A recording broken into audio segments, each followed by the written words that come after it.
Welcome to the good, the bad, and the sequel with your hosts, Doug and Jamie.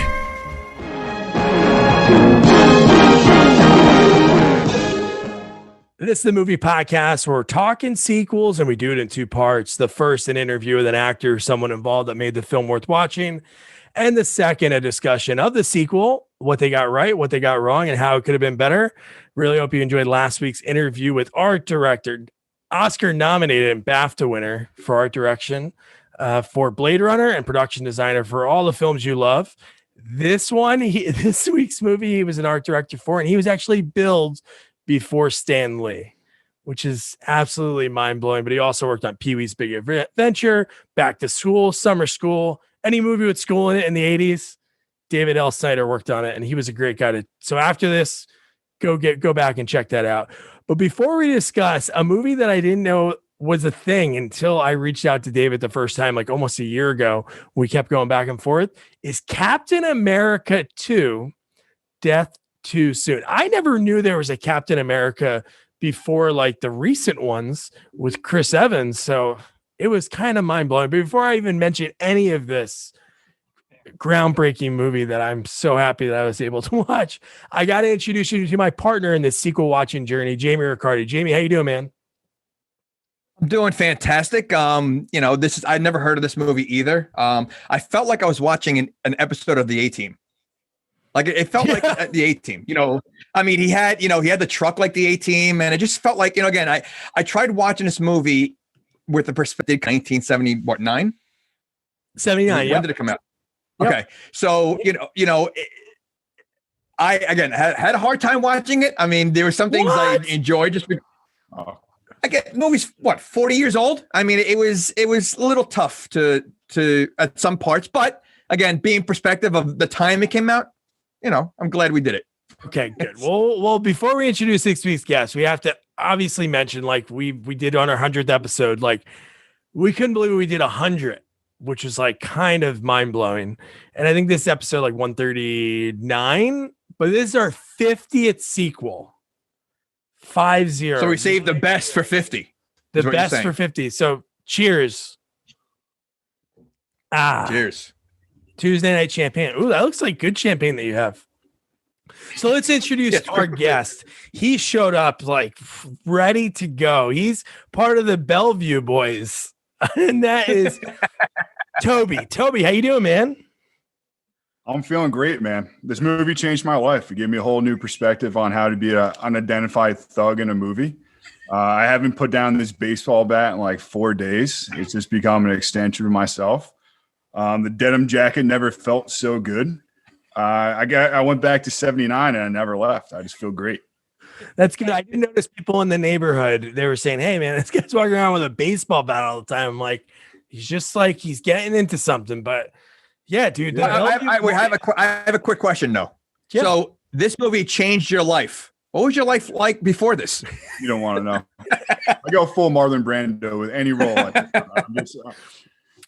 a little Daniel Day-Lewis, a little Brando. I kind of just dive in. So speaking of diving in, let's just dive into this movie because I think there's a lot to cover.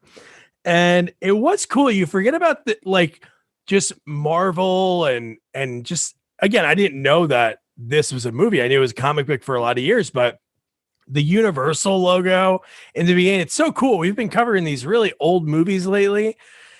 And just seeing these old beginning things that you really don't see nowadays, really, I don't even know if Universal still makes movies.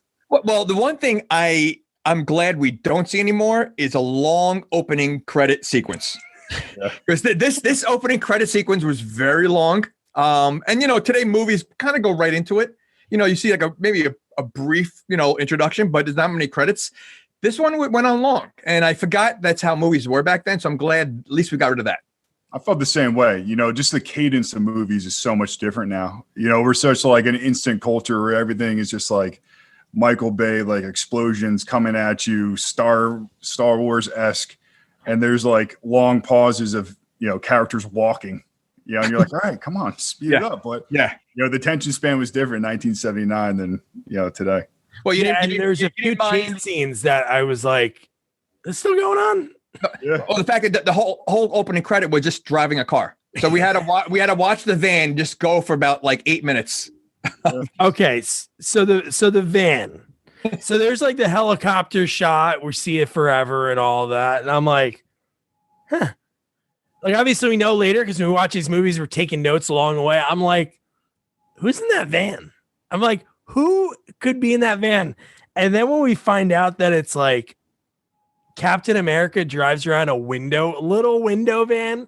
Like it was either that creepy guy in your neighborhood or the weird guy that sold weed. Sometimes it was the same guy, but just the fact that he has a van is something. Well, you know what? It could be a weed van because there's a lot of smoke that comes out of the van every time he opens the doors. So, I mean, every time that motorcycle comes out, there's like a picture right there, cloud of smoke. Yeah. It was almost like, they were like playing movie bingo. Like we talked about the A-Team. They're like, all right, let's hit the A-Team. Let's get like little Scooby-Doo in there with this like ambiguous smoke van. Let's hit some superheroes. Let's do a detective movie. I'll throw in some farm stuff just for good measure and make sure we hit all our demographics. Oh, absolutely. Well, I think we always talk about this. 80s movies are known for boobs, and I think 70s movies are more known for maybe like drugs. So maybe that's what it is. So maybe it's a weed van. And the fact that I'm pretty positive, I guess I can go back because I take this sequels on my life. I should have looked at all those shots because if you notice, I swear they just recanned the same footage a few times in this movie. But I feel like the van part, and why was there a zoom sound before he was out? It wasn't like a rev sound. It was like, or even what we'll get into it later when he throws a certain thing. There's like this weird sound. I'm like, Are we just hearing this or are all the gang members here? Well, to be honest with you, I felt like there were times when the voice was not matching. Like, I feel like they filmed a lot of it and then they added voice later on. Oh, there was so much ADR. There was a whole scene that they were like, whatever we wrote sucked and we're going to change the whole thing. It was like it was kind of a short scene. Yeah. There was a lot of random, because when they showed the scientists throughout this movie, like when they would just throw them back in, it was like a minute of like, just like exposition, like telling you everything that's going to happen. And then, but yeah, there was one, I'm like, dude, none of them are matching right now. It's got to be the same scene. Like they were in the office or something like that. And the three of them were talking and 100%. I'm like, it does, especially the one guy. His voice did not match what he looked like. Yeah. Like it was weird. Yeah.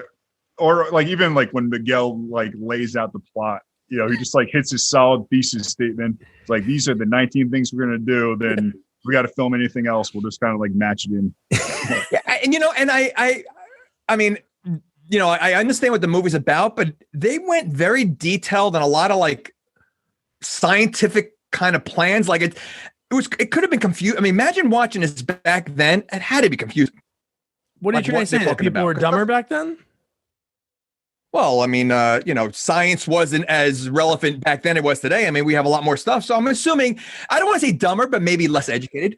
Are you saying that when they wrote in the script, like somebody wrote this script and they wrote like, okay, you age 30 days per hour or whatever. And somebody said, whoa, dude, let's make it something else. Okay, 36 days per hour. I'm like, there was just like too many specific oddities in this movie that was just like, just keep it simple. Obviously, the plot of it is really over the top. Like that's what Christopher Lee has his only opportunity to be in any Marvel movie. And he's a bad guy that just wants to make people older, which I know they'll die, but it was just like, Like what's it? So it was just extortion for money. That's his goal. That was the, So if he's that good at what he does, couldn't he come up with maybe other like important things that he can make money on? Like if he could do a fast aging, maybe he can do like a time, slow time down, or something. I mean, and make money the right way. But think about how, that one statement that they made, that guy Bliss shows up from the president's office, right? Think about how that hits in the midst of a pandemic. He's like, it's science or politics. Like you can't have both. You're like, oh my gosh, that just slaps so different. When we're dealing with like, Trump v. Fauci, for the past couple, past 10 months. It's funny how that one, kind of comes full circle. It like really, and I'm also like, I'll say I was also surprised at the monetary figures that they threw out there. for the time. I mean, because back then, that's got to be like $1 trillion.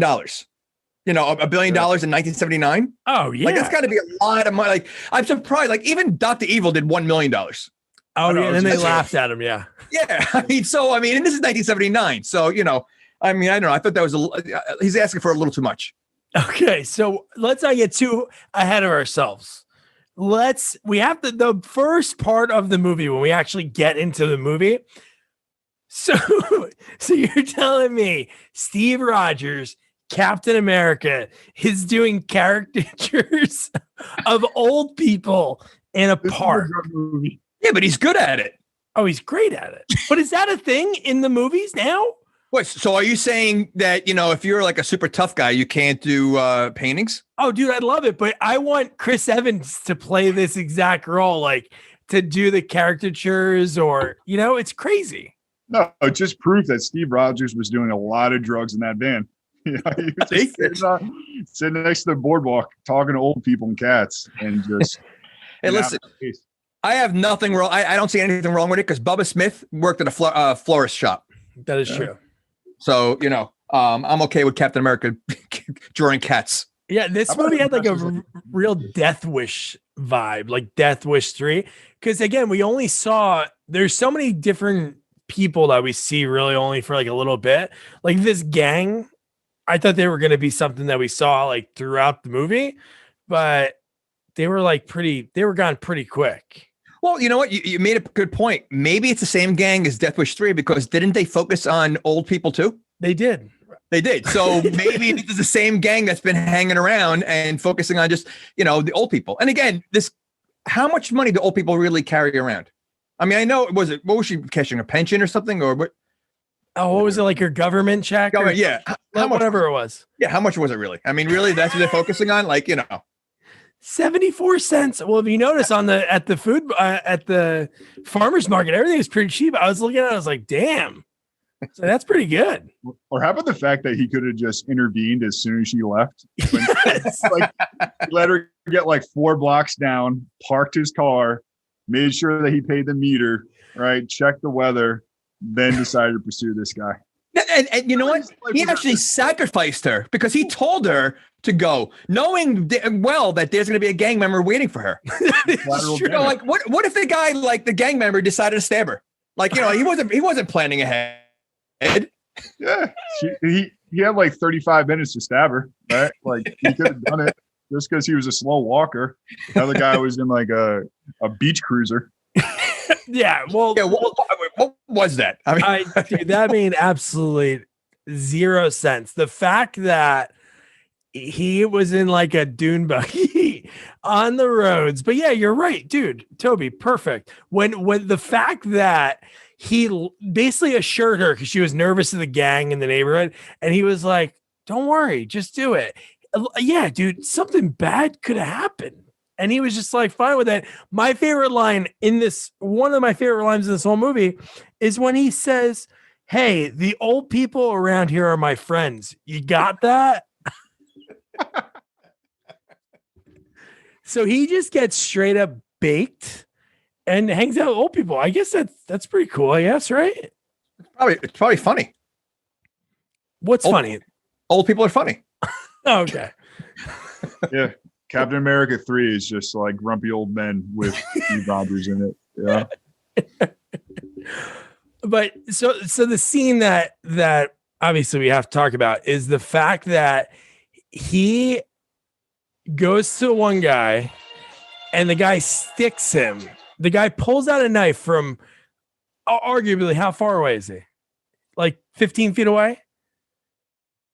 And he just waits for this shield that is like okay. So we need to talk about the shield. Okay. Because it looks like you can buy it at a Party City. Yeah. Like it looks like now for the budget. You know what the budget for this movie? Oh no, I don't know. Do you know? $3 million.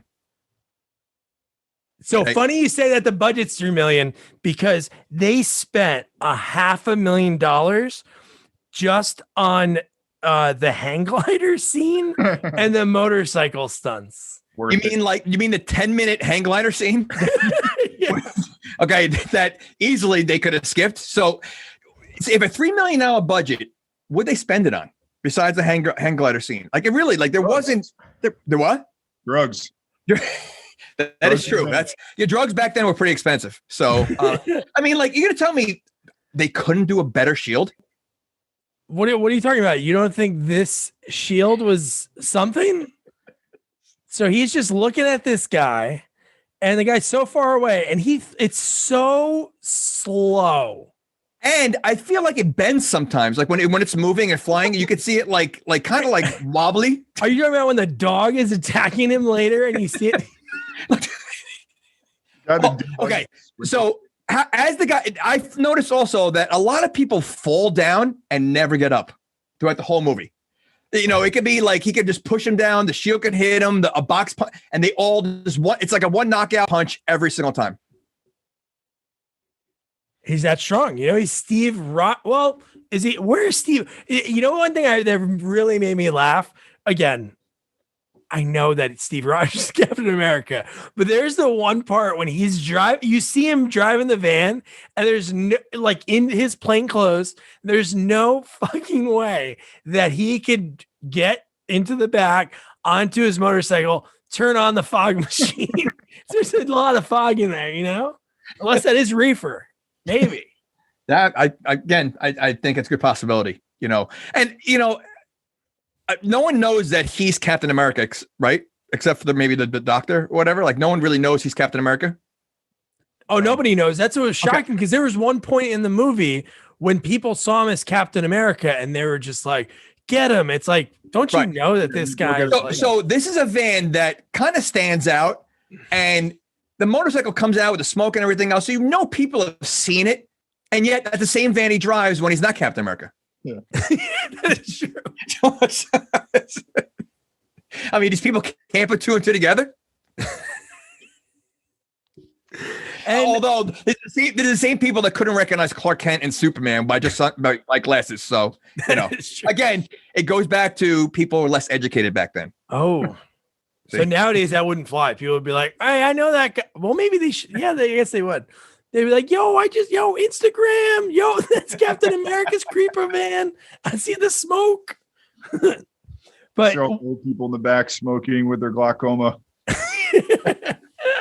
One thing I have to mention before we get into the dune buggy part was the extras in this opening scene of this movie are amazing. The people on the rollerblades, the afros, and the Frisbee people, because that's when Frisbee like first started, like around this time. They're just like, wasn't this a simpler time when just guys just walk around with no shirt on? Every guy in this scene has no shirt on and short shorts. Every guy. Just living.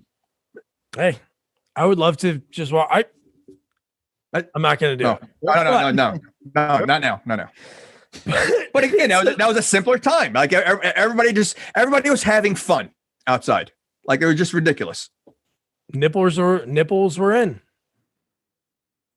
Male nipples. Male nipples are in, yeah. Okay. Male nipples. So Captain America is so fast. The fact, and he's not really fast. It looks like he's jogging and they're just fast forwarding the footage because the fact that he catches up to the dune buggy, which again, I wonder how much that was because that was a running, dune buggies aren't cheap. And when he pulls that guy out of the dune buggy, when he chases him down, the thing just goes off into the water and, you know, the footage stops, but I bet you that thing was ruined. So that was part of the budget too. He also wasn't concerned that the dune buggy just, you know, he's on a beach. So like it could have easily ran over people that were laying out there, you know, and not for nothing for the bad guy. You're trying to get away from Captain America. Why would you go on sand? It's probably going to slow you down. Like, wouldn't you like stay on the road? Well, no, it's a dune buggy. Okay, but you're going to tell me, okay, a dune buggy is still going to go slower on the sand than he will on gravel. I'm not a dune buggy expert, but if anybody is listening, Doug at sequelsonly.com or at sequelsonly on social media, let us know. Are they made just for dunes? Are they faster on dunes? Faster on asphalt? They got rubber wheels. I'm sure they're faster on a street. We'll have to wait. The verdict's out. Okay. So one thing I just thought of in my head, this is kind of crazy, but So in this movie, his old people are his friends, right? And Miguel, played by Christopher Lee, the bad guy, he has this. Actually, at first, it's supposed to be like the fountain of youth, and then he has that scientist like reverse it, and then it ages people. But in a way, wouldn't that be like the perfect world for Steve Rogers? Everyone's old. He just because old people are the ones that'll sit for caricature. Other people are like, I got shit to do. I got a rollerblade. It's hard for him to probably get somebody rollerblading. What if they're not old and Christopher Lee gave them some of that? So that's because Steve Rogers is pretty young, so maybe these are his friends, but they became old because they had the poison. That would be great. They put the antidote on that old woman, and she's like a fox. I was gonna say she's like 22, but she. She's the same girl as a scientist. Yeah, which she's awesome, by the way. You know where she's from, right? She was on Greatest American Hero. Yeah. And the guy who directed this worked on Greatest American Hero. Listen, the whole look of it is like Greatest American Hero. It is. Yeah, it's like the same exact thing. So when we see the government facility for the first time, you can tell that it's clearly like an office building that they just put a sign outside that says U.S. government. And there's another one later in the movie that's the same way. It's just like, hey, slap that sign on. And David L. Center probably did that. David, it looked great. So I don't know. Hydrochloric acid, that's a pretty serious thing, right? Of course. Like that burns you, right? Isn't that what that is? Dune buggies run on it, I think, right? Oh, so we do have a dune buggy expert. Oh, there we go, Toby. Dune buggies. But that scene when they go in there, like, we have to go into the lab, and they're like, he doesn't like to be disturbed. They go in there, it's all trash, all shattered, and he was able to write Miguel in. Well, first of all, how did they get into that? Because they asked for a key, and he didn't have a key, and then the other guy just like, what do you? He had like he said blow it, and then they put like a little charge, and they didn't even move back, and it blew up. Move back. Yeah. Yeah, that made no sense. But the fact that he goes he puts it up to his nose and he's like hydrochloric acid. I'm like, okay, this guy doesn't seem like he's a scientist. Well, we find out later, obviously he is. But I'm like, why wouldn't this guy know what this guy's working on and stuff? I thought he was a cop at first because when he was looking for I thought because he came there looking for them. I didn't realize he was a scientist until they called him doctor later on or something. So I was surprised. Yeah, he had strong cop vibes. He did 100%. He's like a smooth operator. Dude had sex appeal. Definitely looked like a cop, not a scientist. Toby. Well, he was definitely good at Wheel of Fortune because, on that piece of glass, it was like Migu. He's just like, all right, let me buy a vowel. It's Miguel. Miguel. And let's talk about that. I don't know the Captain America villains. Are they all just people with first name? Are they Prince? Or is that all the villains? I was hoping I would love Christopher Lee if he was I don't know, if he had an eyeball in the middle of his forehead. I don't know. I think of these villains in all these other superhero movies. So when you think of villains, you think of a guy with an eyeball in the middle of his forehead? Yeah, I would like that. Yeah. Can you name one villain that has an eyeball in the middle of his forehead? Exactly. It would have been so unique ahead of its time. And then I would have been able to reference it right now. And then I'd be like, listen, their budget was only $3 million. They can't afford an eyeball in the middle of the, Could you imagine if they put a googly eye? Yeah, if they needed to do it and they had no money left, they're like, just do something, slap it on. Did you take the tags off of the shield? Maybe we can take the shield back to get some eye. The shield was almost like a garbage, not a garbage can lid, but it was just so flimsy. I'm like, wait, flimsy. 100%, it was flimsy. I'm telling you, there's moments where you see a ripple in the shield when it's being moved. Well, what do you mean when it's getting shot at? So one guy in this movie that's a really cool actor, I really liked him. Miguel's assistant, Kramer. I don't know if he's a character actor. He's in a ton of stuff, and he's actually from Jersey. He was born in New Brunswick, went to Rutgers Prep. His name's Stanley Camel. The reason I know him is when my daughter was born, we watched Monk all the time. We binge watch Monk, and he was Monk's shrink.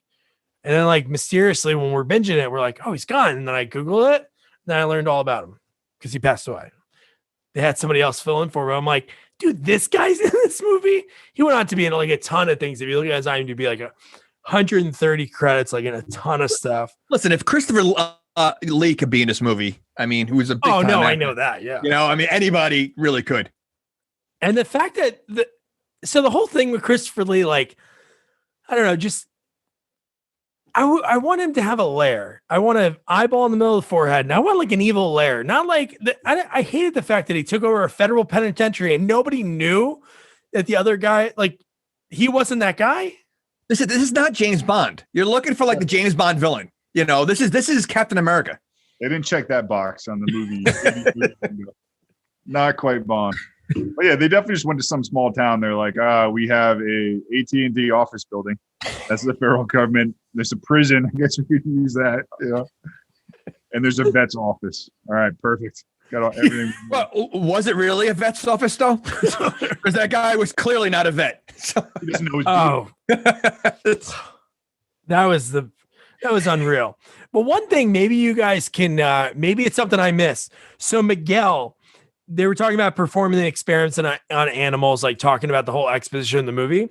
But then he said, he looked at I think he was talking to Kramer, and he said 250 people's lives depend on this, because they were trying to speed up everything that's going on. So then I'm trying to think, I don't want to spoil it if you guys think it's like what the end of the movie sort of is, but who are the 250 people? I really thought it was going to be one of those movies that it's like he has 250 people that he knows that need their lives saved, or like released from prison, which they do in like a ton of movies. But did you remember that? Like, what was that? Is he talking about when they're the Bellevue? Is he talking about? I don't know why he would, because why would he give a shit about those people? I don't know. Does he have a soft side? Everybody has a soft side. I don't want him to have a soft. I want it, dude. Give me an eyeball in the middle of the forehead. I don't want a soft side. I want him to be tough. He's tough, dude. Then we'll get to a scene later in the movie that he just like, again, 2 times he like flips on a dime in like seconds, and it's like, whoa, dude, this has got pretty intense.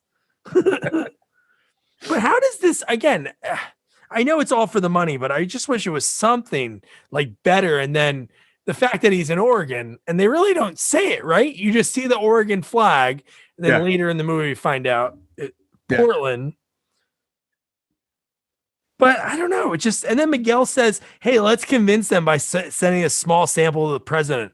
So they send it to Jimmy Carter, right? So, So how does that work? Like, how do you send something to the president? Like, you know, like Jungle Cat, right? They sent him a jungle cat. Like they just had a jungle cat lying around. Like, all right, let's not put this, in like a regular cat. Let's give him a full-size jungle cat.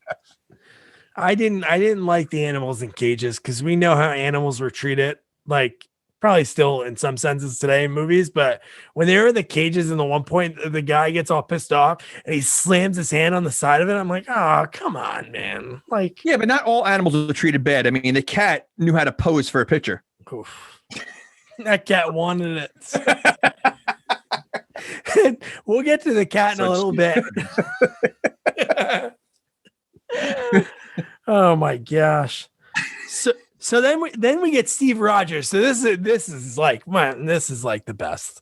So when Steve Rogers is doing the recon at the warehouse, it says Portland Harbor International. I can't lie. I was so excited again to see the van. Again, I think it was the same footage when he flies out. I love that. Just everybody, all the construction workers just fall. There's like 4 or 5 guys that just like fall over and they don't get up. It's like they are knocked out. Like did you notice the scene when he's lifting the boxes? Right, he's using a super strength. They stay where they are. Oh, like, I know. They literally, like, there's a space between where he lifted it and it doesn't go back down once he pulled whatever he needed to pull out.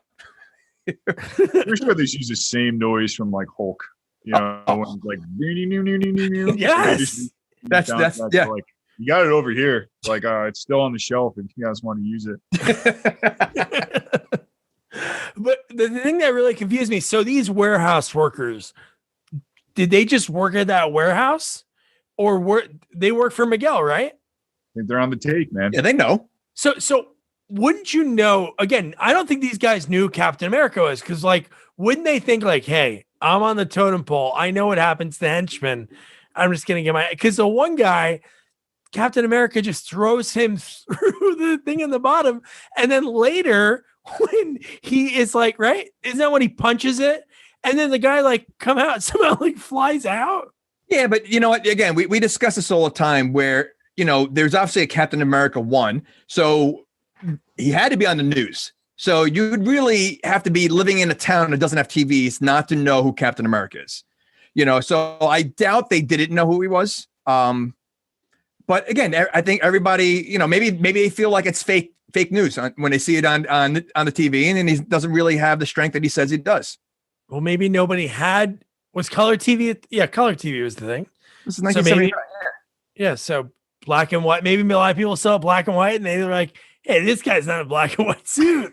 No, but I don't know, just the fact that, again, these guys, and then they're warehouse workers. Just again, they don't expect, like, Captain America is probably the only person that is going to come, like, try to mess with them, right? But they're like ready with guns, like within seconds. The one guy that's like on top of the box is like has a machine gun, and I'm like, is this guy walking around with this? Oh, these are the henchmen. Of course they are. What henchman doesn't walk around with guns? Did you ever play GoldenEye? They just exist. They exist 100% of bad guyness. But what if an OSHA rep starts walking around, they catch them, they're like, hey man, those aren't government regulated guns. You could fall, you could hurt yourself.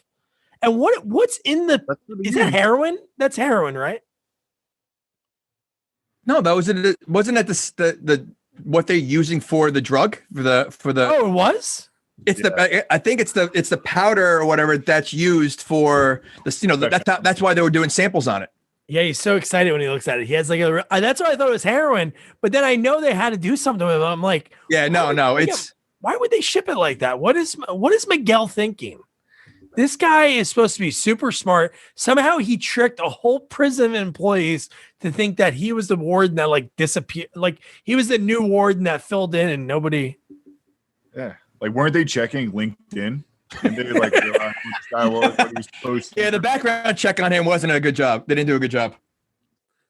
What's your last name? No last name. And why are bad guys always former generals? And where was he a general? In the United, they never said that. Was he from the United States and he just like went against everyone? Or well, I just think they don't question it. So you get to say what you are. So yeah, I'm a general. I was a sergeant. Okay, you know, there's no question. There's no background check. So you just say what you are. One thing I didn't check is because I didn't watch Captain America 1. I might, but I don't know if Miguel was in that one. But it's funny. The only time we find out that he's a general is the last freaking scene in the movie. They're looking at each other, and Captain America's like, "General," and I'm like, "Are you kidding me? We're gonna wait the entire end of the movie." And then I'm like, "Hey, if it was like some kind of story like Steve Rogers when he was in the military, there was his general, then there's like some kind of something." But it's like, this guy's just named Miguel, you know? Well, I you know, since you did talk about the end, I just want to say that when we do see Christopher Lee at the end, he ends up looking like the Christopher Lee we know. Oh, no. White hair and And how about we got to talk about Captain America's toss when he finds the drug and he just goes, he's not even near her. He's nowhere near her, and it lands right in her car. And why is she there? Well, it was all part of the plan. I know that, but wouldn't they send somebody that's armed, like with a gun? Or why does he have to do that? He's Captain America. He throws in the van, gets on the bike. No, we're gonna have Miss Hot Stuff. Well, you know what? His suit doesn't have no weapons. His suit doesn't have any pockets. That is true. But the old lady was busy. He was gonna risk the life of the old lady, but he had bingo that day. So they're like, let's just send the next most vulnerable person in this movie to go sit in their convertible. Well, he does have excellent aim because he also takes his bike and he throws it up the wall and it lands perfectly. So he's very good at throwing. I love that. I've never seen a hovering motorcycle and lands softly and perfectly. Yeah, it goes over the wall, then back onto the wall. I mean, it must have Bluetooth or something. Yeah. He had some technology in there that we weren't even ready for yet. Well, he is Captain America. He is Captain America. I mean, he's got a flying shield. You don't think he can have Bluetooth back then? It's a very wobbly flying shield, but it's a flying shield regardless. You don't have one. So they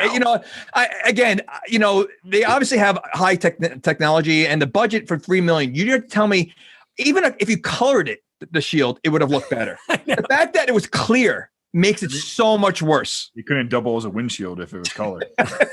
So it just looks so plastic.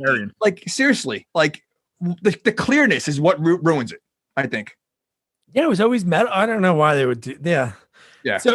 So one thing that, again, I'm not a scientist, but when they test the drugs in the neck, again, for the rest of the movie, it's really like you see the scientist, you see forget her name. Oh, Dr. Wendy Day, and the other guy, Dr. Simon. Mills. He was Simon, right? Simon, yeah. So you see them for like a few minutes every so often throughout the movie, but when they're testing the drugs, they're like, "Oh, it's exactly it," and all it is like it looks like finger paints. That's what I thought it was. I'm like, how can you look at this and be like, oh, that's what it was? Roy G. Biv up and down and it matches. And I'm like, what the? There was absolutely no creativity in that at all. Or maybe they ran out of like the real blueprints. So they had the kid who was on, a set go, listen, we need something real quick. So, dude, I could have settled for this. Oh my God. They're the same. Show an amoeba or something. I mean, like a shape like that. I mean, yeah. Finger paint. Give me some mitochondria. Now is your 8th grade physical science. Riboflavin. Wait, is it riboflavin? Yeah. Isn't it riboflavin? Chlorophyll, morphol, Oh. It's a dune buggy. Yeah, the dune buggy runs on that. So we got to talk about, again, Steve Rogers, Captain America. He's, we talked about all the technology he has. But in this next scene, isn't he pretty stupid? Like, why is he following these guys? And they know that he's following him in the van. They even said, like, so, right? Didn't they even write something stupid? Yeah, they said you're being followed. But why is he so far away? Like, he's closer. And then we get to that next shot and he's like really far away. And I'm like, he knows they have it. Why would he? And again, a van that stands out. Like, he's definitely not good at that part of the job. Yeah. And when they say, hey, this van was at the warehouse today, right? Smoke flew out of it and a guy flew out of it, like in a motorcycle. Yeah. That van was at the warehouse, seen by tons of people. So let's keep driving it around as non-Captain America. It had like graphics on it. It wasn't even like a muted van. It had like a seagull in the sunset. It has something on it that no other van's going to have. So it's going to be very easy to pick out. I think Steve Rogers should have been like in a band, like a folk band, like instead of being a painter. Cause like the seagull on the side of it. I love that. I absolutely love everything about that van. You can see it right here. There's like a rainbow that goes to the window. Well, that looks, I thought it was a cell phone. Looks like a cell phone. It does. Oh, he already had a cell phone. See? Look at the technology, man. So one thing that's mind blowing about this whole movie is when they're driving and they throw the bag out and he's not close enough. So then her name was never said in this movie. Yolanda, the girl that was in the Jeep, that was like, that was freaking Lana Wood. That was Natalie Wood's sister. It was? Yeah. David told me in the interview, he's like, I'm sure there's somebody else, but he's like, really, it's very rare that people worked with both Natalie and her sister. Okay, so like, who is she? Like, what's her job? Like, I mean, it's obviously pretty important and probably pretty dangerous. So pretty. Well, okay, well, pretty important, pretty dangerous, and pretty. I get it, but like she's running the show over there.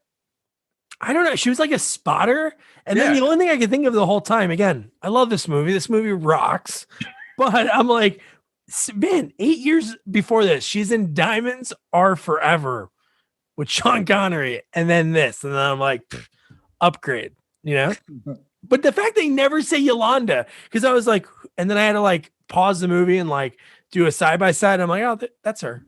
But the fact that they were able to easily get that garbage bag full of the drugs, and then Steve Rogers just drove right into Bellevue. The placement of these bags are very easy. Obviously, Steve Rogers is able to throw it in one car. The bad guys could throw it in their car. Like It's very easy to do. So Toby, this is the scene, man. So the fact that he gets to this town at night, it is nighttime. So maybe, wait, I don't know. Can he fit a motorcycle and a bed in there? Maybe it's like a Murphy bed, because he's there in the morning and he's painting with a cat. At 1:30 a.m. he showed up. He was on the logs, man. They logged the van in at 1:30 with Miss Hot Spotter. Yes. Well, maybe he doesn't have to sleep.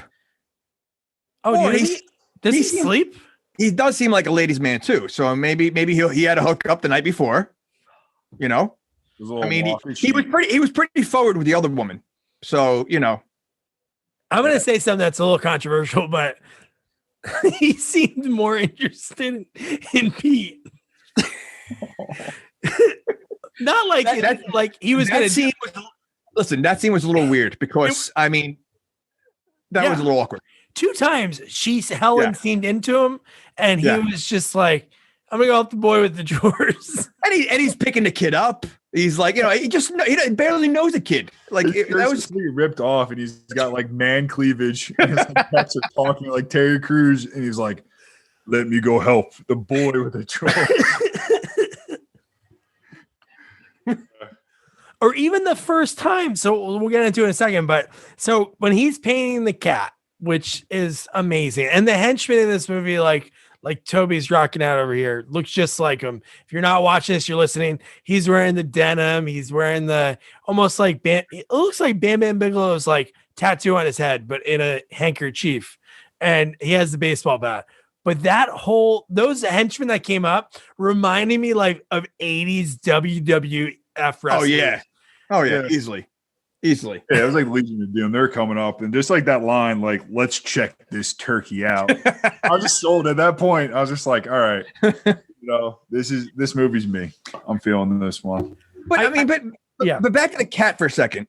So we're assuming this is an indoor cat who's just sitting there posing. I don't know what cat's gonna sit there while you paint a picture of it without running after something else, or like it literally, the cat looked like it was posing. It was like paint me like one of your French girls, and it was just he was like George Costanza on the couch. He was just like lounging out, like just bizarre. Whose cat was that? How like his. He was carrying it around.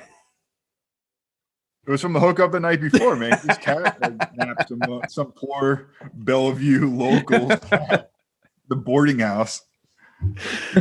I love how I always take a souvenir, and she wasn't wearing any underwear, so I took her cat. Double entendre. Boom. But yeah, just that whole part of it. And then they're trying to bully again. They know, obviously, hey, this guy's a stranger, this town, nobody really comes to it. They kept getting everybody to go to, what was it, What was the name of that town? Greenwood or Green? They're like, yeah, you should go to Greenwood. That place is a lot better.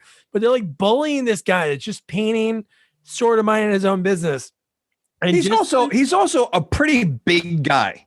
And like the henchmen weren't that big. So it was kind of ballsy on them to like approach this guy and kind of like bully him. I mean, and their big bully move is like is a draw on his painting. Yeah.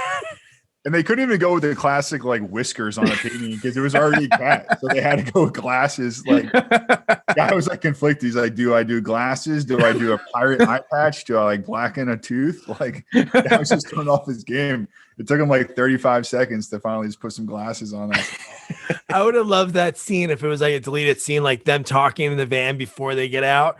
Like he says, let's check this turkey out. And he's like, so when I go over there, maybe when they're walking over, it's like, when I go over there, I don't know what it looks like. You might be drawing that cat. So, but I'm going to have a backup plan. I'm going to draw this, that. And then he's like, oh crap, it is a cat. What am I going to do? Oh, whiskers. It's got whiskers. But I did like that. I did really enjoy that. And when he did that, I'm like, whatever. But then the line after that, when he's just like, maybe, what? Oh, shit. Damn it. What the hell did he say?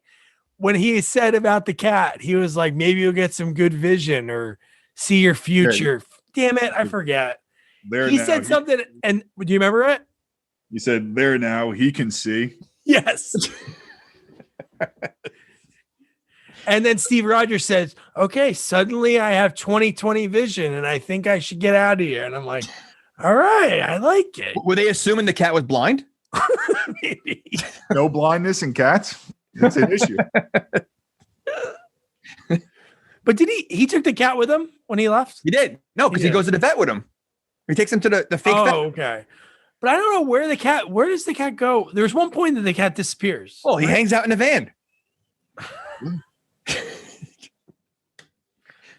Turns into a dog. Listen, he's not the only one in that van. I mean, let's be honest. Well, so there's a Murphy bed, there's a cat, there's a motorcycle, we'll find out later, there's a little dog in there. I don't know if the dog's in there the whole time, but just the fact. So let's talk about when he goes to the vet, like when he pulls up and then he right away approaches, he talks to Helen first and then the kid. And then within seconds, the kid, which again, stranger danger, he divulges his information about like, are you here to check out the trails? The secluded area where it was only me and you. And then like trail rides are like the devil. The mom's like, he can't be doing those evil trail rides, taking away from his chores. Yeah, you can't do that, but he can hang out with a stranger. Yeah. Strange guy, a strange man. But not even the fact that he mentioned that right then. They went in, they came right back out, and then he said, "Hey, kid." I don't think he didn't even know his name was Pete yet. He's like, "Hey, kid, you want to show me the trails?" I'm like, "Wait." Not even right away, which is creepy enough, but he like was thinking about it. Like if you're the mom, you're like, "Oh my God, this guy was like really thinking about like how he was going to approach this." But thankfully, she was a decent mom then. Yeah, but she changed her attitude pretty quickly because he went right back out there and was picking him up over the fence. So just like painting the corners of society. He's like, if you're 80 or 8, I'll hang out with you. Anywhere's in between that, like not really my wheelhouse. Yeah, you know what? Sure, that's a sign of a creeper. His only friends are like 80-year-olds and 8-year-olds.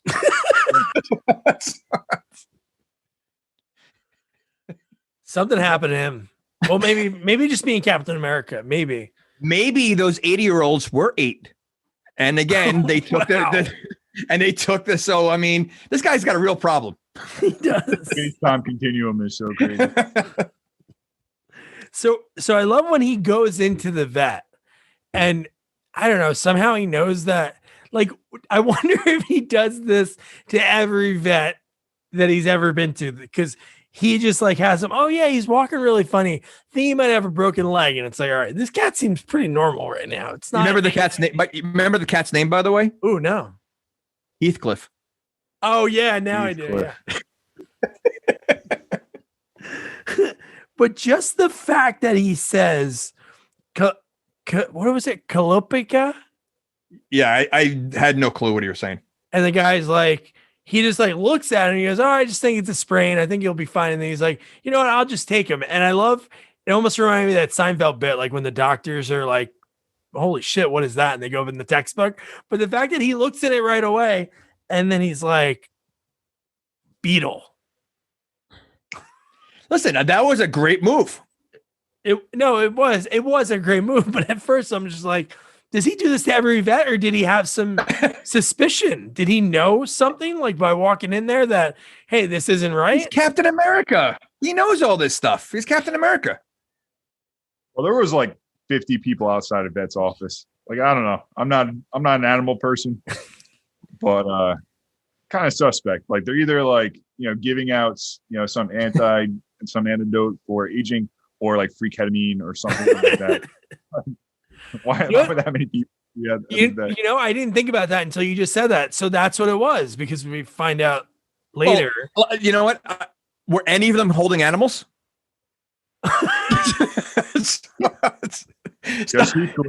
So maybe that's how he figured it out. He's got a line of people at the vet, not one animal in hand.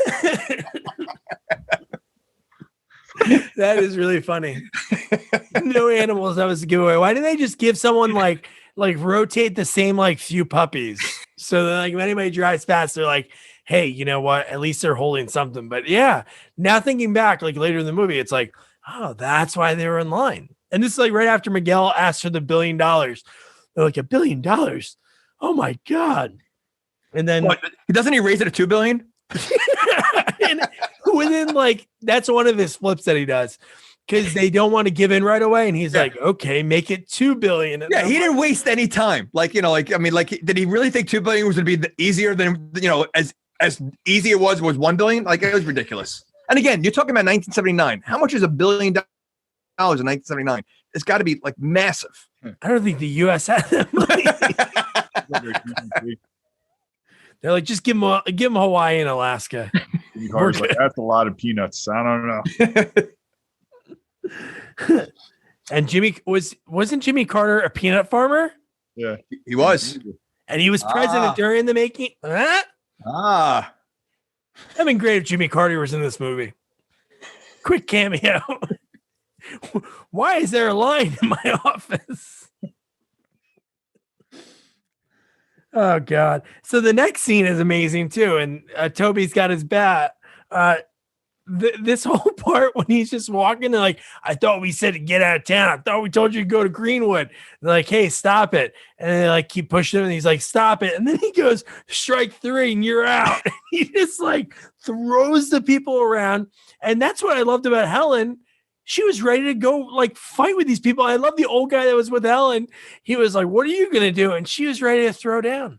Wait, was the only weapon they had were bats? Yeah. Yeah, why wouldn't they have guns in this town? Wouldn't they? You would think. Miguel's got the one gun underneath his desk where his whole crew is just running around with dogs and bats. Maybe the warehouse guys were like, oh shit, we're shipping Bellevue guns. We'll keep the guns. We'll send them the bats. Yeah, but they're in a country. You can't grab an axe. I'm sure someone has an axe. Something more than just bats. How about the fact that they walk with him for 200 yards before he gets close to his gun and stuff? Then he decides to rip some poor person's. Was it her deck? He decides to rip her deck off of the house. Okay, we got to talk about that part. So yes, he rips the deck, but if you notice, it's almost touching the ground when it's hanging there. Yeah. Yet they all tumble and get knocked out. They all tumble off that deck. It's literally maybe a foot off the ground. Yeah. The old man's just sitting there world star, fight. Get it on. You know what would have been great? So they don't know they don't know he's Captain America, yet he's throwing people around and ripping decks off. How do they not they think he's just super strong? Or they should have got the one gun in town. One of those guys has to have a gun. Wouldn't they be like, all right, this guy's kind of serious. Let's take care of him. But one thing I would have loved if they were walking with, for those 200 yards, really close. He's like, hey guys, I really want to fight you, but I got to put on my fighting shoes. They're in my van. He goes in the van and you hear the zoom. It's the weirdest sound effect. It's just zoom. It's for dramatic effect. Yeah, I don't know. I also, when they pull the porch down, it reminded me of like a haunted house or a Disney World ride where it's something drops and then slowly goes back up. It was so attached to a lever or something that it just looks so ridiculous. It defied the laws of gravity, much like the throwing of the bike. Oh man. And then this is where he has that ripped shirt and Helen's like, mommy likey, come back to my house. Because again, she was get away from, again, she has a secret, which we'll talk about, sort of talked about a little bit, but she was like, come back to my house. And then again, it's about a stranger that just, even though he wasn't in the fault because he was just protecting himself, but he did just beat the shit out of a ton of guys, the toughest dudes in town, the town of 17 people, because that's all you really see. And he destroyed half of them. Well, it's a second batch too that he destroyed. You got the warehouse guys and them. Well, the warehouse guys aren't in Bellevue. I think they're actually in Portland. Okay. That was in Portland. Yeah. Okay. Yeah. Oh, another set of tough guys. Just walking through town, right? His shirt's ripped off. She's just keeping her cool. All right, let's get him back to my house ASAP. Long, cold nights. And then she goes, and then they're just talking, and he's like, all right, I'm going to go hang out with Pete. I'm going to go help him with his chores. Again, she does. How long has she really known him? About 7 minutes. And he's going to hang out with my son. Like, I mean, really? Like, that's just weird. Where's Pete's dad? He's dead, isn't he? Oh, they said that? Oh, that remember, because she goes, it used to be his shirt. The shirt he had was the dad's. She goes, it was large on him. Maybe it'll fit you. Oh, that's weird. Yeah. Like, I think you're a hunk because I saw your pecs. Here, Well, where she my didn't know my until dead he took husband's the shirt off shirt? right in front of her. I mean, that's And then she's like, "Do you mind if I call you Frank? And you can wear this hat." That's just I didn't know that was man. yeah. That's weird. And again, she's only known for 6 minutes. Yeah, wouldn't you want to give that to somebody that might be like special in your life? Be like, here's my dead husband, unless he was a scumbag. And she's like, here. It'd been great if her husband was her ex was one of the guys he beat up. Now that would have been good. It could have been. And then we find out that in the town that his so Pete finds a dead sheep and it's really old and it's his sheep Whitey. No, it wasn't. It wasn't.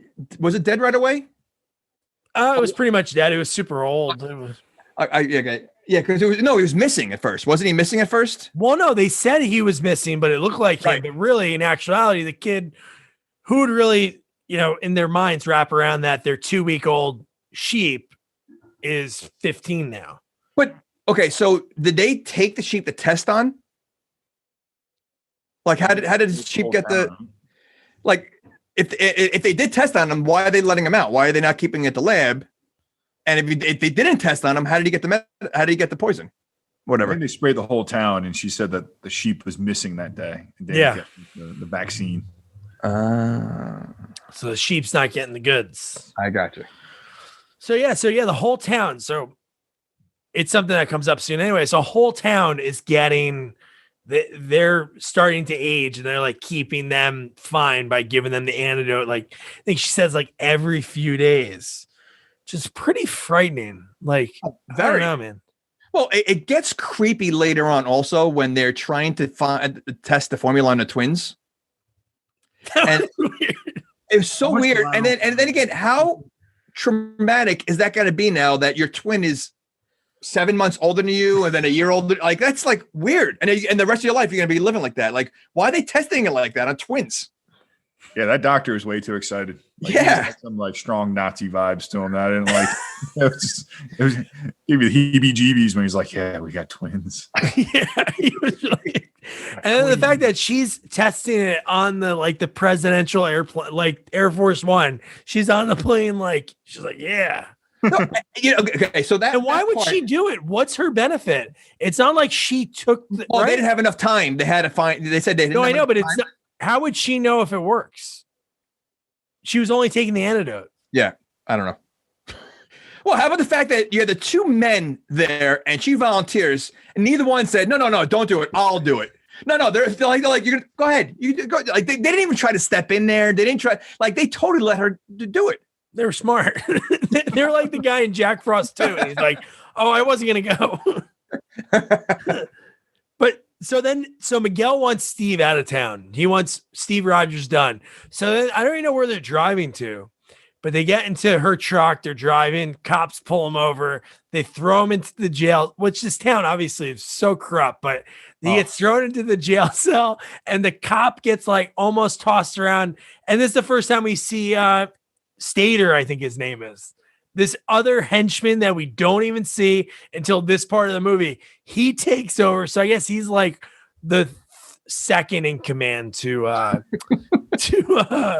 Miguel. But they just walk right into the jail. So they're like, we're gonna kick his ass right now. And somehow he easily he rips the bars open. There's no way he's squeezing through those bars. Oh, I know. Okay, he's a massive guy, and the bars are like this. It's a small window. It wasn't even like a big window. It was a small window. There's no way he's squeezing through there. Got a barrel chest on him. You couldn't even fit little Petey through there. I thought like he was faking it. Like he was like, like he pretending like he left. It was like hiding in a room somewhere. Because there's no way he's fitting through there. Do you think How they about didn't have the the budget henchmen to are just destroy like, the wall? "Hey, Maybe done." the budget for the wall or something. They couldn't destroy it, so they couldn't patch it together. They didn't have the dough to patch. See, I think it would have been funny if you have the outline of him, breaking through the wall, and all you see is the outline of him in the wall. But even they say, they're like, oh, look, Captain America busted him out. Yeah, at that point, they still can't put 2 and 2 together. But where was the van? Like, how did he get to the van to get the motorcycle from the jail? Oh, yeah. Just like ran through town, like choo choo choo. Oh, he is super fast. Oh, no, dude, guys, the cat drove the van and picked him up. But it's just so crazy because all we see is the bars, and then we hear, and then the same cut of him flying through the smoke, the same thing that we saw over and over again. Oh my god! And then this scene is just something. This is like this is one of, including the intro, like one of 3 things that just went way too long. This chase scene was just like, ridiculous. And what were they going to do? So think about this. So they had 4 vans one side, and we see Lana Wood, Yolanda. She's like, we're coming around the other side. So they were going to kill each other in order to kill him? Like, because they were going to essentially just crap, right? Well, they thought because he said he's gonna jump over. I think she thought that he was going to jump over them.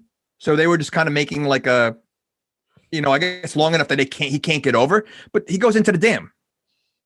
Yeah. Then it makes that kind of seemed like a weird escape. Yeah. And I thought he was going to fly because when I saw the trailer, I'm like, this guy can fly, but not at this point. So he just had a hang glider just like sleeved in there. He's like, no, let me just like come this close to dying, just get ragdolled down this like huge dam as these guys are shooting at me. I'll use the hang glider later. But how did he get the bike out of the water? Because wasn't it missing? The cat. Yeah, no. How do you get the bike up? Maybe he has a second bike next to the Murphy bed, next to the cat. But how? Wait, so he's a superhero, super strong. He can throw a bike and it can land. He can jump up, all this stuff, but he can't swim. The stunt man in that scene looked very uncomfortable. He was like, well, maybe the shield's heavy.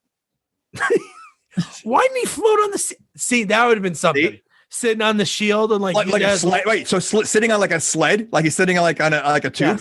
Yes. Oh, that'd have been really cool if he jumps off. Oh my god, we could have made this movie so much better. He's standing on it like a surfboard. Yeah, he jumps off the bike and then surfs down like a skimboard, and like Christmas Vacation, he just like takes off. Yeah. Like, considering how flimsy that thing is, it probably would have shattered on the first rocket hit. So then we see the cub from earlier. So it is raging. It's aging. So we know that everything's obviously the aging is working, which you saw already with the sheep. But God, the fact that the lion, it's in such a small cage. I just don't like that. And the fact that the actors are right next to that. I'm like, and the lion seemed kind of tame. It's a wild lion. Well, it's probably so doped up. It didn't even know. It probably was like, It's probably hanging out with the other cat. Probably sucking off the back of that van. So they want to call Miguel on his bluff. And then the next thing that he says is to proceed with the plan because he's pissed off. So then the skywriter, he talks about he's going to take like a major city out. And then the skywriter writes smile. And I love the one guy just on the street, like kind of being super like creepy, like hitting on this girl. And then boom, it's Portland.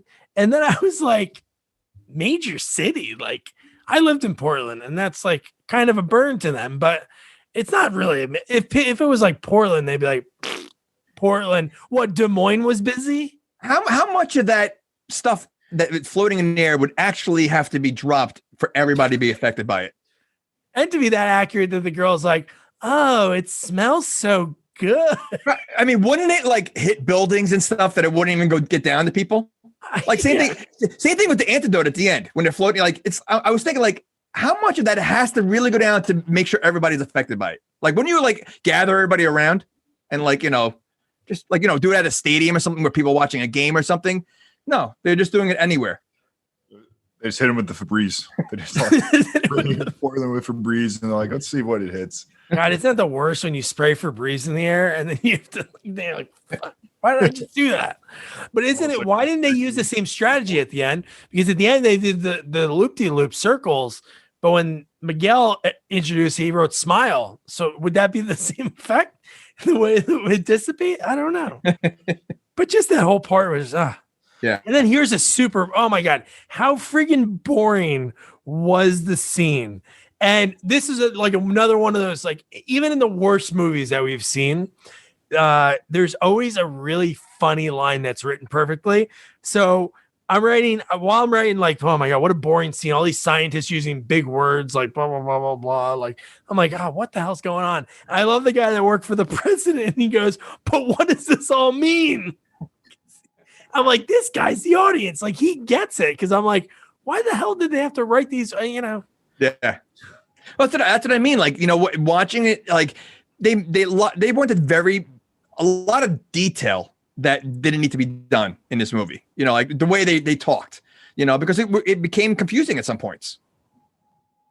They had to fill in the time, they had to get to hour 27. They definitely had to fill in the time. That's why there was a 10-minute hang gliding scene. Sure. I wonder if you cut those down to like the average kind of normal movie, like montage parts. Cause man, the one is really, I didn't clock it, but it was like 4 minutes, I think. It was a long, and I kept saying, like, I can't believe how long this is going. And it must have been filler. Like, they must have ran out of script, and they were like, you know what? We just got to, prolong this. Because it was like a scenic view, the whole scene. They're like, we paid money for goddamn the helicopter for this footage. We're going to use it. So we kind of covered a couple of these. But one thing we have to mention when they talked about the identical twins, like if one of these kids is like known in history books as like the first person to take the antidote, which really it's not because the people in Bellevue were taking it. But who wrote the kid's name was Millicent? Well, the names in this movie are kind of weird, but again, back to the twins. I mean, like twins are like a special kind of breed of people. They have that bond. They're like so close. Now you're going to screw with their bondness by making one older than the other. Like, why do you need to test that on a twin? You would see the results on any person. If they don't age, they don't age. Like, you don't have to compare it. Maybe I thought it'd be funny. Doublemint twins, man. They could have, they could have had the job, but they couldn't do it because they didn't look the same because one was older. One had like a little gray coming in. They're like, we got to fire you. Got to go with the girls. Well, and think about it. So they're taking a gamble because they don't know if it's going to work. So if it didn't work, this one twin is basically going to lose the other twin. It's going to be 15 years older than them. Like they didn't think about the life that these two twins are going to have the rest of their life.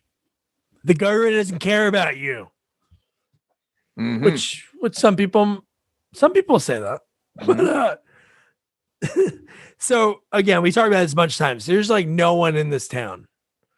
And why does Steve have to get involved? Like, wouldn't he just let other people do it? Why does he think that he can walk around with a hat?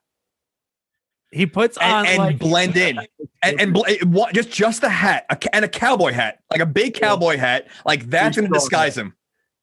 Yeah, the girl's like, wait, hold on, you need the hat. Like that's everybody knows who you are, so you got to disguise yourself. Okay, so he puts like the biggest hat on. The guy's a hulking figure. He's going to throw a hat on. No one's going to know who he is now. Yeah, you beat the crap out of guys again. They're like, make a difference. Oh, excuse me. I thought you were someone else. You're not Steve Rogers. So we got Steve Rogers, Miguel. We got this guy, Steve Rogers, Captain America, and this other guy that looks like Steve Rogers, but he's wearing a hat. So we got 3 guys we have to worry about in this town. God damn, that just made. And then the whole thing about like it was smart. Obviously, again, Steve Rogers is a smart guy. Like checking the odometer to try to find out where but the thing that like, why did that vet, who's not really a vet, why did he have to go back and forth? Wouldn't that be like really dumb? Yeah. Especially knowing that this guy's hanging around. Why wouldn't they just say, hey, you know what? Hang at the vet office, pretend to know animals or something for a little while we get this guy Steve Rogers off his town. Because the next day they find out where he is. Yeah, but it sounded like a good plan, but if he didn't find that new melted tar on the tires, how is that really going to help though? So if it's 25 miles, yes, there's roads all over the place. Like, I mean, it still could be anywhere. Like, well, it was the weed. They found a weed and she knew exactly what region of Oregon that it was on. And again, it wasn't 25 miles. It wasn't 20. They had to use I think it was 42 miles or 40. It was a weird number, like 46 or something. I'm just like, and how often are newly paved roads allowed to be driven on that it's going to stick to your car? Well, we keep going back to the idea of collateral damage. They just Mom and Steve Rogers, hey, Petey, just go cuddle up to that known criminal, that vet, that fake vet that's, shooting us up every 4 days. And as part of this, Miguel plan, and just go get real close to him. Yeah. How weird was that? Like that was bizarre. And this guy's obviously a criminal and you're going to sacrifice your kid. What if, the vet caught on and now, he's going to take off with the kid. Well, her parenting skills, we've seen already. She lets some stranger wear her dead husband's shirt, go play with their kid, lift him up within minutes, and they go in a van with another strange man. Yes. See, if there's farmers only back then, I don't think she would have had that problem. I think she was just a little desperate for a partner, Or maybe she's the real villain. Ooh, deep dive. Maybe she just wanted, the kid out of the way. She's like, we can't bone with Petey around. That's, what? That is true. But that was weird. And what did the kid ask about? He asked about something weird. And the guy's like, yeah, sure. I'd be happy to help you. Like, wouldn't this, no, he said, he think it's weird? He wanted him to, what was it? Horses? Oh, something about one of their horses? Oh, no, they help birth the horse. Oh, yeah. That's what it was. Which is kind of a weird thing to ask anyway. Now, when he says that, does he mean help make the horse pregnant? Animal husbandry? Just saying. I mean, because he's not a real vet. So, He's like, hey, you know what? I'll take a look. I'm not a doctor, but I'll take a look. And then we get Steve and Helen with a real awkward kiss. Again, I know this is a CBS TV movie because this is hopefully fueling a series. I was like, I really thought something was gonna happen. And then within seconds, it cuts to Steve in his van. The same freaking van. But was she in the van too? What was she in the van next to the cat, next to the dog, next to the two motorcycles? The van is very deceiving. It's pretty deep. Did he have a new cat? Did he have a new memento? From a nice evening with a lady? Well, the shirt. She had her dead husband shirt. There's no better souvenir than that, I guess.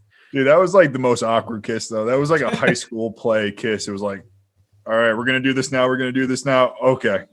Well, to be honest, he is Captain America, but he is very awkward. I'm going to guess he probably never had a girlfriend anyway. You mean in real life or as Steve? He hangs out with 80-year-olds. So where's he dating? It's fine wine, baby.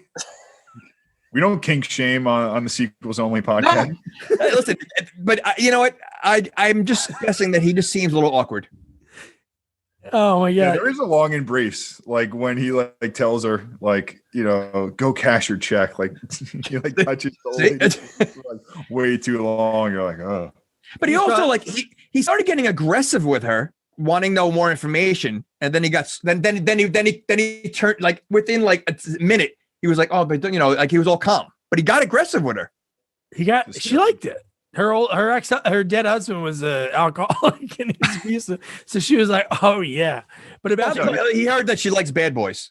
He does hit a lot of shit. He's always he hit the truck. He slammed one of the cabinets. Telltale signs of domestic abuse, if you're telling me.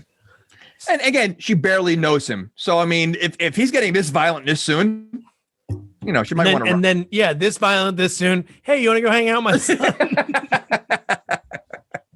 So you ever have one of those jokes in your head you have to say to get it out? So the reason he likes the old woman, he can't get her pregnant. Yikes. That felt good to get that off my chest. Really. I felt like I wouldn't have been able to sleep tonight if I didn't get that out there. So again, what he has to obviously have his van to, get the smoke, be able to fly out the motorcycle. But again, wouldn't these guys have told Miguel, hey, he has his van, there's a seagull on it, there's like a rainbow, like all these things, but he parks right outside of it. And then the fact that he's timing it, I didn't understand that at all, because his timer says, I guess it was 12 seconds. Again, another weird number, but 12 seconds is when the guy. But how about they use the same footage of the guy, the security guard? Because the two cars came. The first one, he's like, yeah. And he like waved his hand. And then the next one was the same exact shot for shot. Not even like he did it twice. It was the same exact footage. And then Steve Rogers in the motorcycle, and he just makes it. And okay, so he this is where he drives his motorcycle in the hallway. Yeah. Like, now that was the most narrow hallway ever. Like, wouldn't that slow you down? Like, why wouldn't he first of all, he's super fast. So why wouldn't he run in there? No, I know. And like, he literally, like, and then he gets back on to leave. Like, the way it was like, almost like, it just seemed like an awkward way to do what he had to do. He just pulls like the slowest K turn ever. Like, and not to mention, excuse me. You're trying to be quiet. Like, you're doing sneaky stuff. So let's take a loud motorcycle to go into hallways of, to areas where I'm not supposed to be, instead of like, being quiet and stealthy. And the fact that Miguel is like, hey, get out of here, make sure. And Miguel's big thing is like, you know what? Let's get, this made no sense. So he was giving the aging stuff to dogs. I guess they found it made the animals aggressive, because that made no sense, because the guy's like spraying it in their face.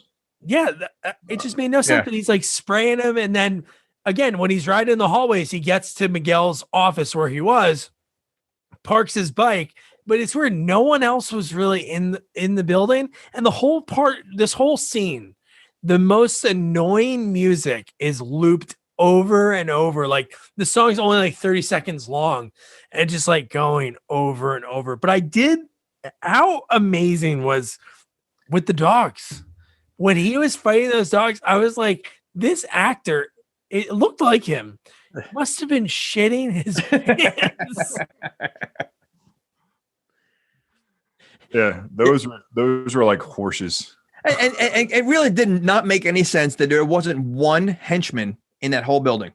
Not one. Why wouldn't Miguel like sacrifice someone? Be like, hey, you go after him. But no, he just locks in time. Yeah. Now, if you think it doesn't make sense that he's riding a motorcycle in hallways, does it make any sense at all that he's running down the stairs and jumps and slides down the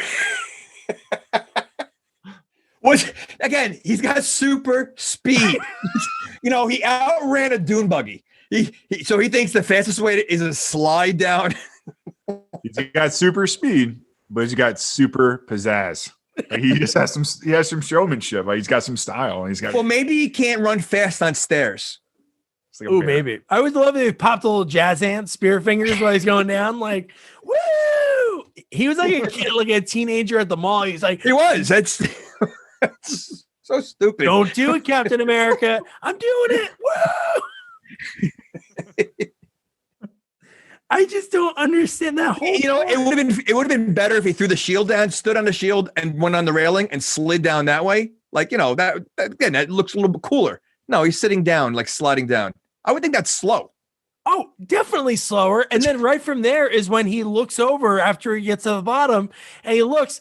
And so again, I don't remember when he parked his motorcycle outside, because I thought it was inside. It was inside. But the henchman moved it behind a big, ginormous box. Wait a second. Hold on. Whoa. So he rides the motorcycle in the hallway. Yeah. We see that. He has it in the rooms. He rides it out. Why was he where was the motorcycle? Like, again, how did I thought he left it just before he saw the dogs. Missing scene. Something's missing. There was definitely something, because I was just like, wait, not only that, it's just like it was a perfect hiding spot. It was a perfect hiding spot. But wouldn't they have destroyed it? Wouldn't that be the first thing? They have guns? No, it looked like he hid it there. He knew exactly where it was. When? Maybe he's got a second one. And then what was the point of riding it in the building in the first place? I don't know. Well, maybe they filmed the scene. They filmed the scene twice. They had him run in once, and then they had him riding in, and by accident, they added the two, together by accident. Yeah, that made no sense. Well, the next scene. So then he has to. How about when he confuses the guys? He grabs. I guess it's those drugs again, right? He grabs or it's a sack of flour, because he grabs it. That was another one that was just absolutely. It just again made no sense to me at all. Like, what does he get out of that? Yeah. And this is where he throws his bike up. Yeah, dude, this I found a GIF of this, and I had to stop myself from sending it to you guys, because I was like, this is amazing. Perfect. Look how it slows down. It was like on a balloon. It slowed down. Wait. So just again, let's describe it. So if somebody's not watching this on YouTube or we're doing this live on Twitter right now, the fact that when he throws this motorcycle up and it perfectly lands, why does he have to look left and right? Before he jumps, he goes you know what? I can't let anybody see this trick. And here's a stupid fun fact, I guess. So Captain America obviously doesn't wear a helmet, but where they filmed this movie, they friggin' made him wear a bike helmet for all these scenes. Oh, that is ridiculous. And this is the beauty. So now he uses the parachute hang glider thing. Perfect. That's America. This was the longest scene in the whole movie. We're gonna watch it all right, and I'm just kidding. and you would think now that's a parachute hang glider. That's a motorcycle. It's pretty heavy. I'm not sure if between him being probably 240 pounds and then the motorcycle, it's gonna be pretty heavy for a parachute hang glider. He's Captain America, man. It's his government technology, and the budget for this movie was. For just these stunts was $500,000. We just saw the budget right there. That was everything. That was mostly the budget. God, and then it's just so long, over and over and over again. We see the same thing, and then the fact that we see Miguel driving away in a station wagon. Come on, we don't get the eyeball in the middle of his forehead. We don't get some real good plot. He just wants people to age and get money. But his villainous, he drives away in hell. It looked like Helen should have had that car as the mom. So Chris really beat up his agent after that scene. He was just like, "This is what you give me. I studied Shakespeare, and you gave me a station wagon." Does Steve Rogers or Captain America have GPS? Because Miguel left a long time ago. Yeah. He happened to easily find him. Now, he had to be gone a good 10 minutes while he's in the building. He was doing all that stuff. Yet he was able to track him on the hang glider. And he took the extra 20 seconds to ass slide down the rail. Yes. But again, just like before instead of using the stupid splotch thing, just give us a little boop, boop, boop, boop, boop, boop. Just something. But no, they just they could have just explained something to the reason that he found him. Yeah. But no, he just perfectly lands. But the fact that, why does he land so far away from him? I thought he was going to land on the car. And then does he just leave it there? Does he have another hang glider? Because he kind of once he landed, it looked like it was done. Government waste for you. Yeah. Big government spending all their money on hang gliders. But yeah, I thought he was going to land close to it. But then when we see him land, Miguel's station wagon drives past, and then it's another 30 seconds later, and we see him in the motor. I'm like, come on, man. Yeah. It was filler. Oh, yeah. And then how the heck is the wagon going faster than he runs faster than the wagon can go? That's your getaway car, a station wagon. And again, so he's in the station wagon that's obviously out. That's running. why he's asking for $1 billion. That's true. That's right. $1 billion or a 76 Ford Mustang, man. Just something. But the fact that he was already outrunning Captain America, why not just keep going, you know? Yeah. He's going to run out of gas before you do. Again, Captain America has to run out of gas. And That would be a good filler scene. Those station wagons have a back-facing back seat. You know, all they need is one henchman, you know, looking out the back window, waving at cars. Yeah, why wouldn't he have a henchman with him or two? He's pretty important for what, No, Kramer could have been back there instead of like spraying the dogs. That Right. really didn't do much, really. Like, right. it's not like they had one of those scenes where Captain America was like tied to a chair or locked in a room already, and then they sick the dogs on him. The dogs he just happened to get close to the dogs. Like, it was like Captain America like made that happen. But no, if he has, obviously he has more gas, he could have just like kept driving. But that would have been a great filler scene. Seeing Captain America have to stop at a pump and like wait in line. You know, maybe I'd be a little famished, go inside, get a hot dog, something. But again, the fact that Miguel parks and just starts running, I'm like, wait, well, why is he doing this? Like, I didn't get that at all. Yeah. He's not a good bad guy. I love the fact that Captain America is like part dolphin. He has like echolocation. He's just like, I've sensed you. You're 20 yards northeast. Oh yeah, when he's talking to him. I know your exact location because I'm part dolphin.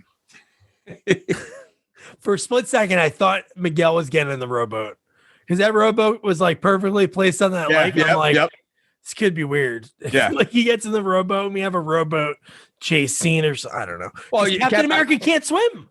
Yeah, but he could probably run on water because he's really fast. So I honestly thought you're going to see him like chasing him, running on the water because he's so fast that he's barely touching the ground.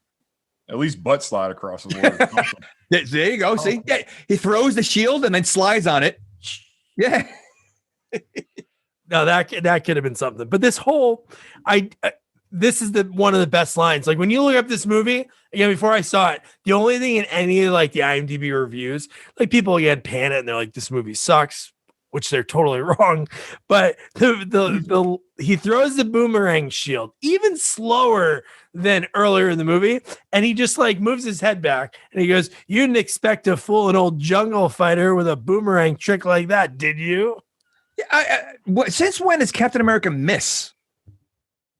Miguel. That's his superpower. So, he's an old jungle fighter. Okay, Miguel's the oldest guy he fought in this movie, and he's the only one that was able to avoid the shield. Ruining his stats. But I gotta say, I did at least like, it didn't last long, but I did like that they actually fought. I was like, wow, I didn't know how long it was gonna go. They really just tumbled for a little bit.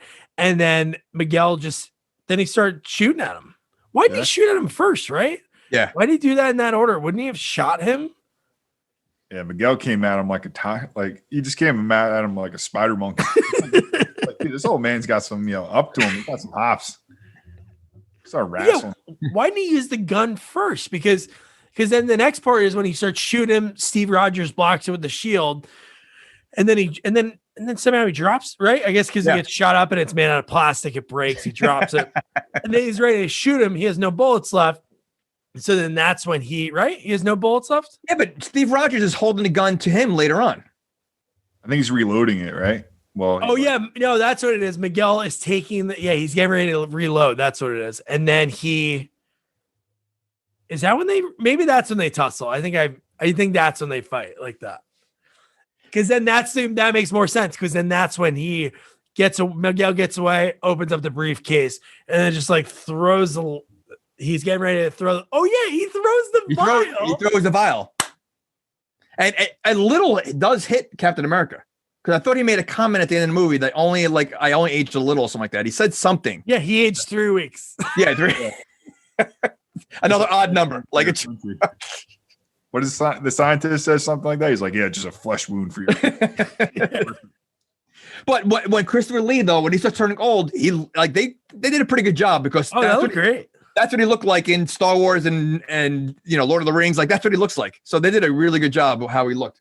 Yeah, and I do like one of his lines, like when Captain America was like hiding, which was kind of funny. It was like they were playing paintball. He was like hiding in the woods, and he was like, "Just think, in another life, we could have been friends."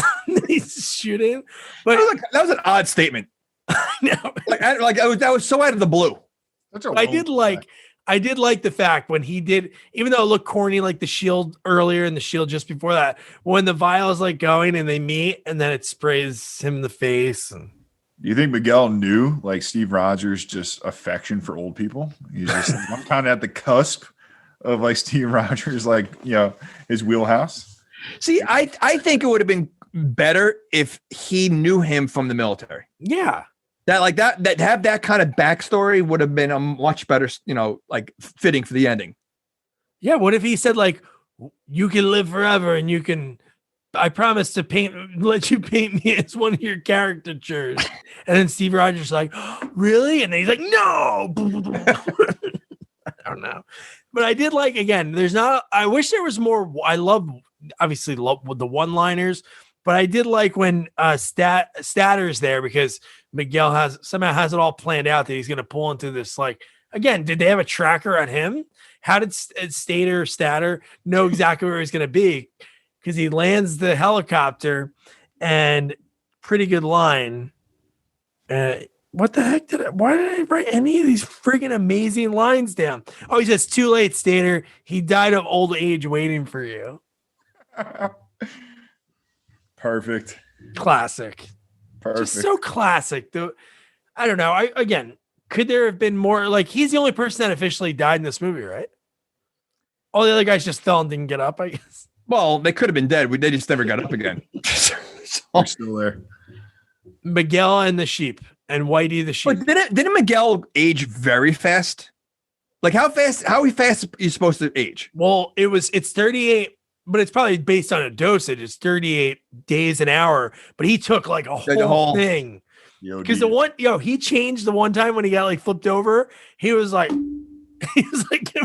ghost. He became like a corpse. Like he wasn't even like, yeah. He aged into a corpse. Yeah. Oh God. And then we talked about this earlier. They dropped the antidote. They saved Portland, but the end scene of the movie, lots of questions.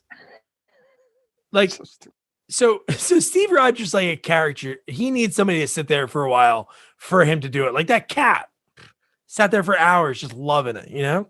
But somehow he's able to perfectly draw Helen while riding a horse in circles.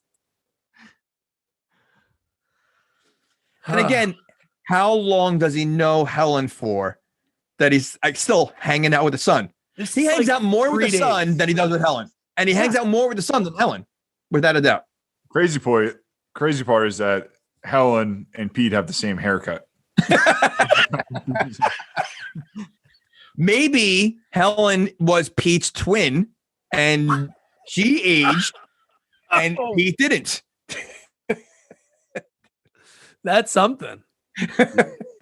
So they're like peers. It's not even like a mother son. So that's why she's so liberal with who Pete hangs out with. Exactly. I think we just cracked the case right there, fellas. That is something. Maybe she skipped taking the antidote for like 4 days, 4 times, and she just got But the fact that the kid, he goes, "Do you want a pet?" And he goes, "No, I really don't want one." And he's like, Here's Toby. He's a puppy. Take it." And the kid kind of didn't want it. And then he just hugs it. And then they look over to the mom, and Pete's sitting on his lap. That was he seemed a little old to be sitting on a man's lap. Yeah. Gift giving. I don't know. And again, not his dad. Let's clarify. So, I mean, that's kind of weird. But he's wearing his dad's shirt. So is that. So confuse the kid even more. Okay. Yeah. Didn't Daddy used to have that? Go to your room. But yeah, so that was Captain America 2, Death Too Soon. So we'll go to our guest, Toby. So Toby, would you recommend people? I don't know how people can find this. It's like VHS, DVD, or you find it somewhere on the internet. It's not for rent. But if somebody could find this, would you say you watch that? I would give it 50 stars because it's so American. And I think it should be in every single U.S. history curriculum. I think we got to know who our heroes are. And Steve Rogers is a hero. Oh my God. Jamie, this is our 50th sequel, 50 stars. What would you say for Captain America 2? Death Too Soon. That makes sense now. Death Too Soon, aging. I thought of that like towards the end of the movie. And I'm like, I get it now. If I could take a time machine back to 1979, I would say yes, watch it. Because there's really no need to watch this today. There really isn't. Again, if you put it in context, when it was made for the time, maybe it was a cool movie back then. I remember watching Spider-Man movies that were so cheesy when I was, in the 70s. So I get it. But there really isn't a need to watch it today. There's a reason why you can't find it, because I don't think too many people are watching it. So I would say no. I would take a pass on this one. I think after this comes out, we're going to change it. It's going to be one of those next movies like The Room. People are going to be clamoring for it. Movie drive-ins are going to show it. No, I would say why not watch it? It's the only Christopher Lee movie. He's been in every huge franchise. He's in Marvel, and this is his role as Miguel. Again, is it a perfect movie? No, but seeing him fly out of the van, that's America. That's America. A man in a van with a little circle window. Why was that a thing? What was that window for? It wasn't even in the middle. It was like in the back I don't get that. Maybe that's where he slept and he could I don't know. It's like he could stand up fully in that. And is that a rainbow? Like, what's the design? Like, what's that like? No, it's a rainbow, and there is a seagull on it. Yeah, there's a seagull, right? I think Toby's right, but man, so that was Captain America 2: Death Too Soon. Thank you, Toby, for joining us for Thank you. Sequel 50. And next week we are staying in the superhero genre. Oh no, we're not. No, we're not. No. We're not. That's in 2 weeks. I wrote this whole thing totally wrong. So the next sequel that we're going to be covering is we kind of did it like a little backwards because we had the opportunity to interview the producer, Suzanne Nagy of Grizzly 2 Revenge, which such a great interview, growing up in Hungary, socialism, just talking about just what went into the filming of that movie and why it took so long for this movie to come out that has, George Clooney, Laura Dern, John Rhys Davis, Charlie Sheen. And so we're going to be covering that next week. Chris Egan's going to be back for his 5th time. And man, that is going to be such a cool movie. We've hit it big time. We're getting movies before they're released. That's how big we are.